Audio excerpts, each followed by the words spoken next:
What's good, y'all? Welcome back to Reek Knows Hoops. I'm your host, Tyreek. Be sure to leave a like and subscribe if you're new. This is a YouTube channel where we just talk about NBA basketball. And yeah, there were a lot of blowouts tonight. Like, pretty much every game was a blowout. Ended up being like a double-digit win for the winning team. But the last game of the night was actually the best game, even though it got out to kind of like a slow start. But the second half, especially the fourth quarter, was definitely good. And this game was the Golden State Warriors against the Milwaukee Bucks. Giannis did not play in this game, but the Bucks still looked really good, and they were in control for most of the second half. But then the Warriors ended up sneaking away with a win, and Steph Curry had a big time performance with 41 points. But guys like Andrew Wiggins, he made a lot of winning plays down the stretch, like just like small plays that don't show up in the box score to help the Warriors come back and win this game. And also Kelly Oubre made some big plays. He was hitting his jump shots in the fourth quarter. He also hit the game-winning free throws too. And then Wiggins made the defensive play, which ended up winning the game. So shout out to the role players for just helping out how they could so the Warriors can win this game. Even though I think Draymond fouled out with like a minute or so left in the game, which could have been a big blow, but they were able to survive this one. And the Warriors are in a very, very weird spot, if you ask me. Right now they're sitting 3 games under 500. I think they're 2.5 out of the 8th seed, which the Memphis Grizzlies, who we'll talk about a little later, have been playing really well.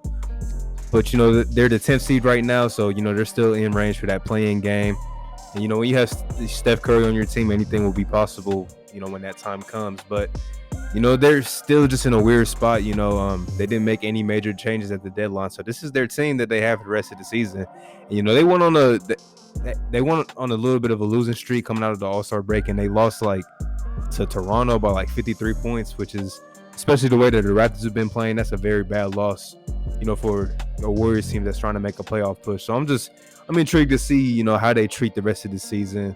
I see a lot of Warrior fans they're done with Steve Kerr, they're over Steve Kerr. I don't understand that.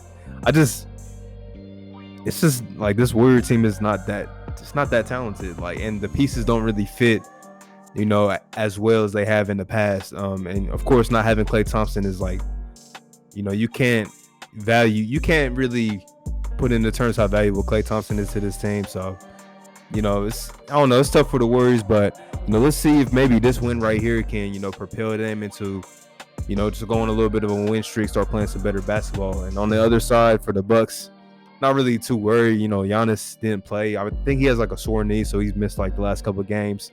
I'm not really too worried about them. I'm sure Giannis will come back. But still a game that they probably should have won because they were in control. They were up double figures, late in the fourth quarter and ended up blowing this lead. Drew Holiday has been playing really well lately. He just got paid, $160 million. So, he got a bag on him now too. So they got a lot of money invested in this team, and this is pretty much going to be the squad that they have. So, the Eastern Conference playoffs picture is going to be very interesting. And let's move on to another team that's been contending in the East, pretty much all year. They've been at the top of the conference all year long. The Philadelphia 76ers, they picked up a win tonight in Boston against the Celtics, who continue to struggle. Even though they won a couple games in a row against, I don't want to say subpar teams because the Hornets are pretty good, but they've slid a little bit over the last week since the last time we talked about them. But yeah, Joel Embiid, is so good to see him back on the court. I'm just glad he looks healthy. Had a big game tonight, 35 points for him. And Ben Simmons is somebody that I feel like I've talked about this so much, but he just impacts the game, so much without scoring the basketball, without shooting a jump shot. And this is really his playmaking and his defense is the main things that makes him an all-NBA player. And I think, in my opinion, he's the defensive player of the year.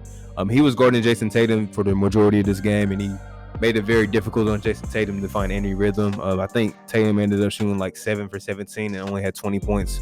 So, that's a great defensive effort from Ben Simmons, and he's been doing that pretty much all year long. I mean, he's guarded, top of the line, players all year. I remember he had a game against Luka where I think Luka probably had his worst game of the season against Ben Simmons. So, in my opinion, defensive player of the year. I really like this Philly team, though, because they do defend. They defend really well. And if their guys can hit jump shots, if Tobias Harris, he's really the key for this team. If he can, really play at an all-star level in the postseason, I think this team can be scary. Really, in my opinion, I think they're the team that will match up best with the Nets in the Eastern Conference. But, time will tell, if we see that series. Hopefully we do. But I think that they have the best chance of knocking off the Nets. And, that's saying something because the Nets do look a little scary right now. But kind of off topic, KD's supposed to come back Wednesday, but I think James Harden is supposed to miss like the next 10 days with his hamstring. So, it seems like they just can't get their big three on the court at the same time. I just like that chemistry stuff could be an issue, but yeah, good win for Philly. As for the Celtics, I think this is just what this team is, honestly. They still lack depth. Like, a lot of young guys were getting minutes. Like, I think this is one of the first time I've seen Romeo Langford play this season. And really, like Time Lord Robert Williams, he's been good at times. But I think he's been in and out of the lineup a little bit lately with injuries. And, just the team really, they just lack playmaking. It seems like they just lack spirit at times. Like, they're just not playing the same basketball that they were playing last year. Seems a little uninspired at times. So I don't know if that's really fixable for this season. If this is what this team is, Danny Ainge has a lot of decisions to make in the offseason if he wants to orchestrate this team into a championship team, which they were in that realm last season, almost making it to the finals. So we'll see what happens with them. Pelicans and Hawks, let's get to that because the Hawks have been playing some really good basketball lately. But I'm glad to see my guy Isaiah Thomas back on the court. Put up like 10 points in limited action. It's just great to see him on the court, playing basketball again. Happy to see that. But man, the Hawks, they were shooting the lights out of them in this game. I think they hit 11 straight threes in the third quarter. I don't think they missed a three in that quarter. And at one point they were shooting like 19 to 24 from downtown. Yeah, this Hawks team offensively can be very scary at times. When you got Trae Young, you got Bogdanovich, you got Gallinari, DeAndre Hunter hasn't even been playing. He's been out of the lineup with injury. But, John Collins, Capella's been very good for them this season on both ends of the floor. It's a team that, they're starting to peak at the right time, as we, wind down the season, like coming on like the last stretch of the year. I think a young team, I'll be interested to see how they play in the playoffs, given that they do make it. But the way that they've been playing, I'm pretty sure that they will be in the field for sure. So shout out to the Hawks and, Nate McMillan, since he's taking over. They've been playing great basketball. The Pelicans, Zion came back tonight. Lonzo Ball really struggled, but he's coming off one of his best games of the year. He hit like 8 threes the other night. But he's another player that he was affecting the game in the first half, at least. He was affecting the game he was like 1 for 10, but he had like 6 assists and he was playing pretty good defense on Trae Young, even though, Trae Young is going to get his buckets and stuff. But yeah, Zoe's another one of those players. Brandon Ingram's still out. And Josh Hart's injured. Like, this team's really going through the injury bug right now and really at the worst time of the year for that to be going on. So hopefully they can get healthy soon because they're a fun team to watch when they have all their pieces for sure. Next, the Miami Heat. We got to talk about them because even after making all those moves, getting Oladipo, getting Bielitsa at the deadline, Trevor Ariza, they've still been struggling. Right now, they're sitting just a game over 500. And when I watch this team, it just seems like how last season, Tyler Hero was knocking down his shots. Duncan Robinson seemed like he was knocking down everything. Bam was, playing all-star level basketball. Jimmy Butler was playing all-star level basketball. And, I don't know. Kendrick Nunn was hooping last season. Dragic, it just seems so much different for this team. It seems like they go through stretches where they just, they can't hit a shot sometimes. And it was just weird watching them because, Duncan Robinson is one of those players I expect to hit every shot. I guess that's just what his reputation is so young in his career. But, he missed a couple, wide open shots tonight in the third quarter in an important stretch. And then in that third quarter, Dylan Brooks took off. He scored 23 in the quarter, and he was making everything. And this Memphis team is a team that they deserve to get a lot more credit. And because, this young team sitting at 2 games over 500, they're the 8th seed, pretty much exactly where they were this point of the year last season. They're playing great basketball and not as talented as a team as some of the teams that they're competing with. You could argue the Warriors probably have more talent than them. Dallas is, a few games ahead of them. You can argue Dallas has more talent than them, but Taylor Jenkins, their head coach, has done a great job coaching this team up. And guys like Dylan Brooks has been playing great. Ja, of course, has been playing well. Jonas Valanciunas has been playing great. And guys off their bench and, their rookies Desmond Bane, who wears 22. Every time I see him, I just think Rudy Gay for a second. But Desmond Bane's had a really good rookie year. Xavier Tillman's had a very good rookie year for a second-round pick. And, guys, even like, Grayson Allen's been playing well, like Tyus Jones, John Conchar. Like, they have a lot of guys that have been playing so well. And, people that, that average fan might not know about. And, yeah, this team, I really like them a lot. They play with a lot of, guts every single night. And I would not be surprised if they remain in that AC, because that's just how well they've been this season, and they're coached so well. So definitely a team that should get a lot more limelight than most people are giving them. The next game I want to talk about, I watched most of this game, but it ended up being a blowout. But first half, it was a pretty good game. Was the Pistons and the Nuggets. The Pistons have a habit of playing well with teams. Like, they play well with the big teams.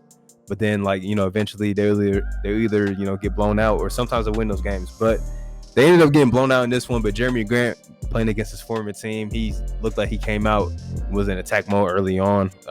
Finished with 29, but I think he had like 13 in the first quarter. He was playing great basketball.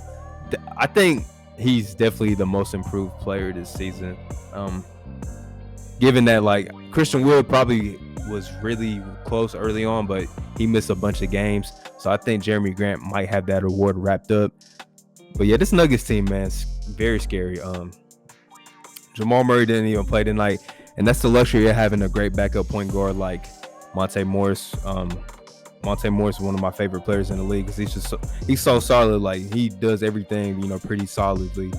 And I think the key to this team, though, is going to be their starting backcourt. Of course, when Murray's back, Will Barton getting thrusted into that starting shooting guard role, he's going to be key for this team.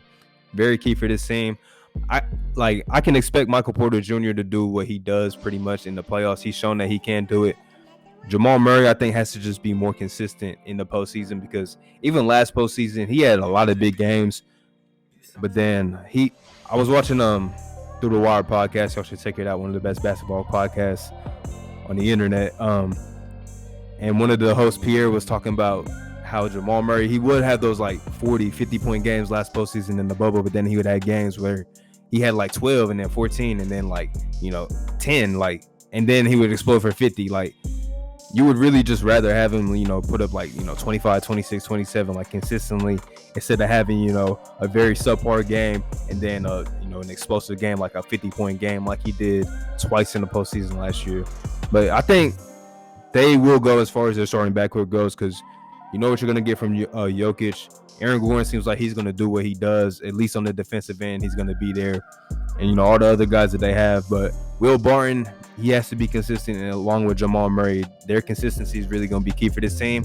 I see them as kind of a dark horse in the Western Conference. Like, I really think they can make another deep push into the playoffs like they did last season. So, very interesting for them.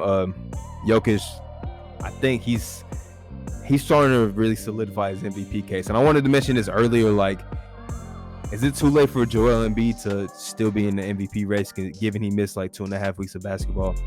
I don't know. That's an interesting question. But, I think Jokic is starting to put a stranglehold on that award, honestly, right now, with 25 games left. So we'll see how that award ends up shaping up.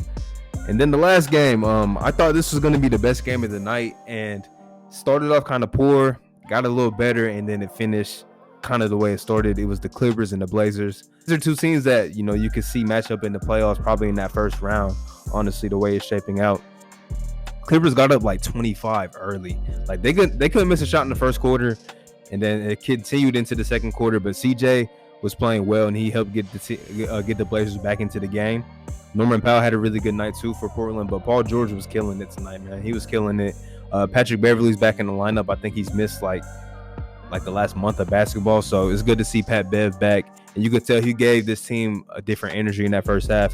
And man, they did their thing against Dame. I mean, the broadcasters were making a comment the first time these two teams played, Dame was 3 for 14. He was 2 for 14 tonight. So it seems like the Clippers really they know how to handle Dame. And adding Rondo is just another pesky defender that you can throw at some of the top guards in the Western Conference. So I don't think Portland wants to see the Clippers in the playoffs. I think Portland, their playoff hopes depend on matchups, honestly, because there's some teams I don't think that they'll match up that good against, and the Clippers being one of these teams. And even like Serge Ibaka has been out. Shout out to Boogie Cousins getting that 10-day contract. He looked pretty decent tonight. You know, in 8 minutes he had 7 points, 3 or 4 shooting. He looked pretty decent. Good to see him back on the floor. And Reggie Jackson was hooping too. Reggie Jackson had a great night. Like, yeah, this is a game for the Clippers. You know, good win for them after I think they had a bad loss recently, but you know, good win for the Clippers. You know, pulling this game out. You know, really like to see that. Kawhi also had a big game, but yeah, they were pretty like. This was such a weird game. It went from like 25 to 7, and then back up to like 20 in the fourth quarter. Very weird game, but yeah, back to the Blazers. I think their playoff host depends on matchups. Kind of like how when they made the Western Conference Finals a couple years ago, they didn't have to play against the Warriors early or any other heavy hitter in the Western Conference. They did have to play the Nuggets, but that was their first postseason run.